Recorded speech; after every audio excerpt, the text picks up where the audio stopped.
Greetings, everyone, and welcome to another edition of Citizens Corner. Of course, I am Jarvis. With me, as always, my bastion of common sense, Lightning Dragon. Well, I'm going to give you a little bit of information here. The footage you're looking at in the background is a game called Interstellar Rift, and the reason I'm showing this is that they have taken a lot of cues from Star Citizen. You're going to notice that right away with the Moby Glass and how basically the panels in the wall for picking up missions and things like that.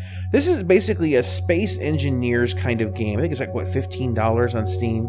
Early access. I think 15. Yeah, and it high emphasis on multi-crew ships. Now, you can make ships oriented towards a single person, but they really kind of have established this game as kind of like the Star Citizen persistent universe of Space Engineers. And if you're interested in that kind of thing, I really recommend it. Even has the ability to make your own ship creators, say blueprints, all that stuff. Pretty cool so far. We've been doing a Let's Play on Lightning Dragon's channel, and I'll throw a link in the end title card. If you want to go ahead and give that a watch, feel free. Alright, so let's go ahead and jump to the questions this week. First one we're going to address is from the soul aspect. I can only hope that an authentic Star Wars open world game is eventually made with this engine. You know, I would like to see something like a Star Wars Galaxies made with an engine like this. But I think Chris had addressed early on, didn't he, Lightning, that basically this is going to be something most likely modders would have to do? Yeah, basically they said, like, we're going to open up modding tools after we get, like, the initial release, and then you guys can make your own universe or whatever, but you'll likely be, like, one version behind the main server, and, like, you can do whatever you want in there, though I don't think Star Wars really has this problem, but Star Trek, if anybody was like, oh, I want to make a Star Trek, total conversion mod or whatever, I imagine, like, CBS or whoever would be like, nope, cease and desist, because they love to throw those things out. Oh, man, the Star Trek's notorious for that. But, this engine is really ideal. I mean, it would be great in Star Wars, but I think it'd be brilliant in Star Trek because of the fact that, if you can do an Idris at that scale, then you can do an Enterprise. So for me, that just says that you could have, even if you didn't have a full-fledged game and you wanted just to model the entire Enterprise, just to wander around in and interact with panels and things, this engine would let you do it. But you could go all the way with it from... Could you imagine the amount of work it would take to make a 1-to-1 scale Enterprise? I mean, even if we take the original Enterprise A, or, geez. Oh, yeah. I probably would start with something like the NX-01 just because of the fact that it's much smaller. That'd probably be the safest bet to start with.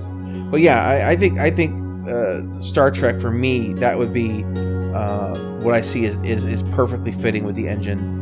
But good luck getting like 400 people to crew your Enterprise. Well, really, all you need is the bridge crew and one engineer. That's true. What do the other crew do? They do nothing. In the show, you see them walking around, and maybe they have conversations with them. The security people get killed on away missions. Red shirts. But like, they don't do anything. That's kind of true. I think you'll be okay. 5 people, you're good. Thomas says, pretty sure CIG dropped the PvP slider. Well, that's kind of a rumor, actually. What they've kind of said is that what Chris Roberts said was the nature of how it's going to work has not been determined yet. Could be a slider, could be a toggle, could be something different that they haven't considered. It's one of those things that basically it's in the air. So we'll have to see how it comes out. But he hasn't flat out said that we're getting rid of it. He just says we just don't know the dynamics. And that's fine. Because right now there's a lot of stuff going on in the game that is in the air. And for them to try to nail down a hardcore, this is how this works, it becomes something like a PvP slider or PvP slider is something that is done towards the latter part of the development. After you've got your systems in place, after you know how crimes are measured, all this stuff has to come in. They're going to take a look at how players play and determine all this stuff to figure out exactly how that's going to incorporate, and also what the community thinks. So I wouldn't expect to see that really implemented until sometime in beta, late in beta. Yeah, think about like 3.5 or 3.9 or even 4.0. I would say even after 4.0. It's like, Well, it was like a few months before release. As far as my understanding is, 3.0 is basically like the official alpha. It's not the pre-alpha, it's not the pre-alpha, it's not the ultra mega super probationary alpha. It's early access. It's like early access. It's the official alpha, and 4.0 is the official beta. So however long 3.0 lasts, that's like iron out all the kinks, hopefully, if they do what they're supposed to do, and then make everything somewhat balanced. Then it's boom, right before 4.0, it's a full wipe, everybody's accounts are reset, and then 4.0 is locked in, and that's when actual official beta starts, which is kind of like the official release of the game. Well, I said a long time ago, once they have the ability to warp to other systems, then pretty much all your baseline mechanics for movement and things are in place.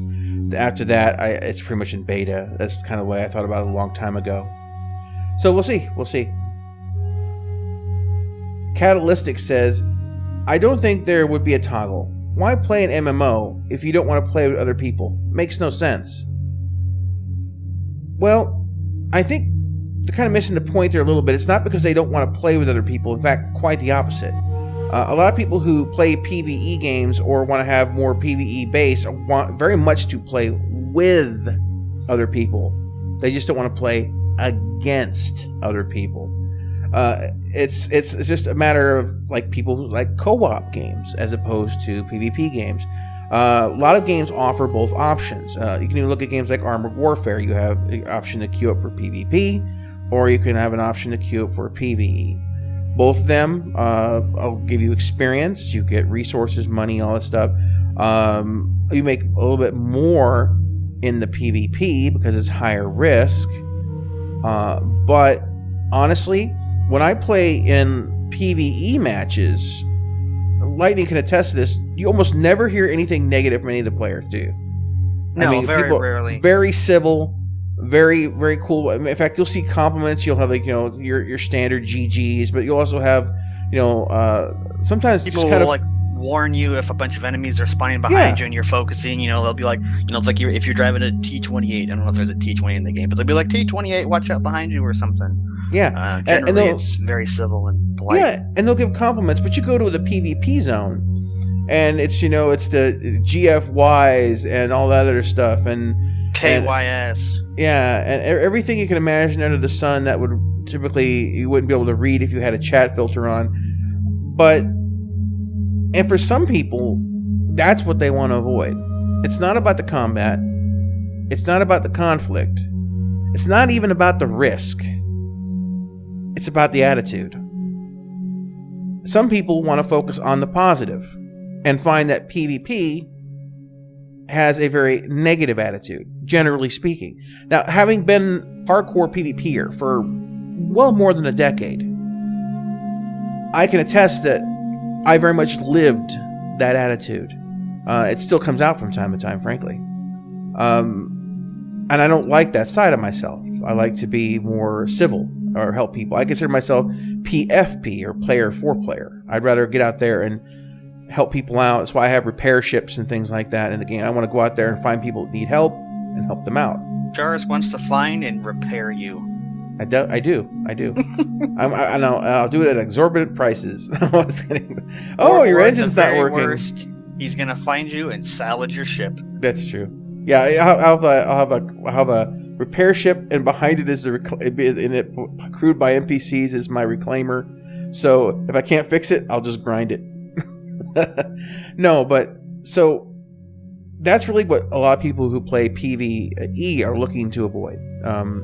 They enjoy working very much with others more than against them.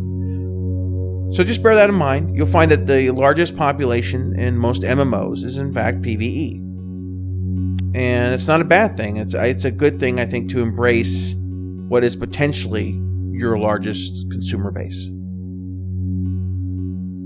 Medusa1 says, about the mission system, I have a feeling that CIG forget all the time that gamers can be dicks. Most of us play normal and fair, but everybody has a phase where he's just a massive dick to other players. Some get stuck in that playstyle, and that's something CIG forgets a bit. Yeah, I have to agree with that. And I think that's partially because this is their first foray into an MMO. I know that they're aware, or they pay attention to what people are doing in the persistent universe. But for those of us who have ridden this rodeo before, have played online games, we look at something and we can tell you pretty quick if there's going to be a problem or if there's a potential problem. Like the whole mission thing, the shared mission things where two people can go after the same objective on the same side, meaning that it's not necessarily a pirate trying to get something and a player trying to get something, but I mean like two players contracted, like not pirates, like to go out just to get the same box. Like, you know, it's not two opposing organizations, it's just two guys going to go get the same item. You can be put into a PvP situation where you don't want that. They should say like, okay, this mission can be picked up by other players. Okay, now you're aware of that. That's just it's just a piece of information, and you say, okay, well, I don't want that kind of mission, so I'm going to pick up this kind of mission that it's. I'm just only going to do like some bulk goods hauling instead of salvage or something. Yeah, or it could be like a single. It says it basically a single person contract, single person or solo group, meaning that you can share it with your friends if it's just a mission, and they can join you on it. But if it involves other people being able to pick up the mission, either competing on the same faction side or competing on a different faction side, like police versus pirates as opposed to like police and police, so to speak, just as a general reference, you should have that indication. That message should be made clear to you. Because not having that knowledge would be very frustrating. If you picked up missions and you didn't know what you were walking into, eventually the frustration that some people would experience would be enough for them simply just to not do missions anymore. So you need to offer up all kinds. You could like have a very PvP heavy mission and market as such. Of course, once again, risk and reward. For those, it can be as simple as hostile ships may be present during the course of this mission. I mean, and right. Boom, there you've been warned, and it's 5 words or something. Yeah, and well, you could say, but you could be more specific about it. Like other people may receive this and that would indicate to other players. But if it's just like hostiles may be present, that might just mean NPCs. But if you like state flat out that this mission can be picked up by other people, then you know that those hostiles that might be present are players. You can make an informed choice. Any usernames left says, I agree with Lightning Dragon that there is a lot that CIG can learn from Eve. However, it's at least as much of what not to do as well as what to do. I agree. I think that, especially since CIG is, in some regards, stepping into new boundaries. I don't think anyone's tried anything like this since Star Wars Galaxies, and they're doing something way more robust. So I think it's important for when it comes to development, not only of mechanics of missions or how players interact with one another, but also when it comes to mechanics of flight, FPS, all of this, that they look at the industry, things that have worked, things that haven't worked, and why, and keep that in mind. I feel that some of the early stages in Star Citizen's development wasn't, in some regards, trying to reinvent the wheel and eventually just realizing that wheel was round for a reason and going back to it. Yeah, there's been a lot of going back on things like, well, we were going to do it this way, but, either it turned out too hard, or, they realized that it'd be easier if we did it this way. Yeah, so I think you're going to see even a few more items still on the list that exist currently that are going to be reevaluated as ship systems come online and things like that. They're going to realize that wheel is round for a reason. But yes, they absolutely need to pay attention. I think Eve is something that they really need to pay attention to. Now, yes, you're not flying your ships directly. Yes, you don't have any FPS unless you count Dust 514. But the thing is that they have a lot of the ideas, the contracts, the missions, the jump gates, which is like their jump points. You can see how people behave in a game like that, and then figure out how do you avoid or change the behavior in your game to make sure that these certain pitfalls are avoided. Or maybe what they're doing in the game is exactly what you want. Then you want people to behave that way. Then you try to replicate that to an extent. It just depends on what their intention is. Reaper HD. I really don't want that capital ships are available for every person. I hope that you need a lot of crewmen. I think the persons you need for the ship is really balanced and it's okay. I don't want to see Idris or Polaris fly by one person. I get the gist of that there. Well, yes, capital ships are going to be available for everybody. But the question is can you afford it? Is that going to be a play style that interests you? Can you afford the operating costs? Exactly. Operating costs. I mean, it's a huge thing. Like I have a Polaris. Do I expect to take that out on day 1? No. I might even take that thing out at day 60. Not unless it's like a guild activity and we all just decide to, go out and do something. If I had to pay for an NPC crew, and let's just face it, the price of the torpedoes on the Polaris are going to be, I'm afraid. I'm really afraid. Those things are huge. So, cost. Cost is what balances it off. And I think you're going to find that a lot of those larger ships are going to be more expensive than most people are going to want to deal with. And in fact, it might be something that, you spend several days or weeks doing cargo runs just to make sure that you have enough money set aside to take out your big ship.